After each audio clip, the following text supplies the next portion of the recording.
I think Christian, in his heart and soul, was more of a food and beverage or entertainer or maitre d' kind of a person. And if you look at his financials, you can tell he put a lot of energy into the menu and a dining experience, and the financials and the revenue in the financials reflect that.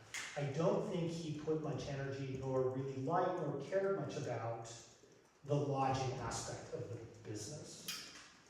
I don't think he invested in the rooms or the lodges or the lodge, the sleeping experience. That wasn't sort of the business model he was pursuing.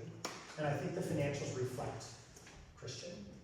So that's my high level opinion. I might have to, that's what I So I think that to run the business the way that Christian ran the business is not a viable model, because the only way it was viable was him not investing in the infrastructure. So if you're going to properly invest in the infrastructure, there has to be a different, or I'll use the word expanded, even though it's a dangerous word, an expanded business model in order to get the lodge to be viable and not fall into the ground.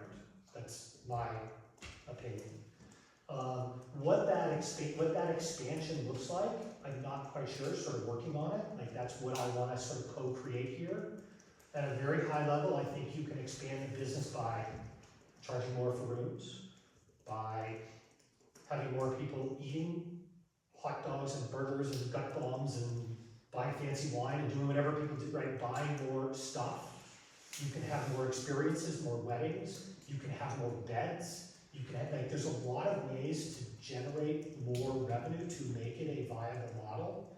And some of those are more palatable to the community than others.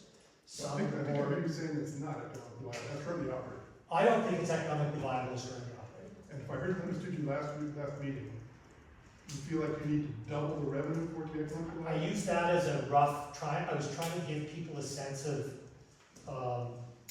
Powder was proposing an expansion up here, and it's currently below viability, in my opinion, down here. I don't think it needs to get up here to be viable. I think it needs to get to be something more. And I don't know if it's double revenue, but I throw that out there as some sense of, like, I'm not proposing, like, building a Holiday Inn and casino. Like, it's just not what the place should be or demands or wants to be. That's not what makes it magic. That's not why it's incredible. It just needs to be viable.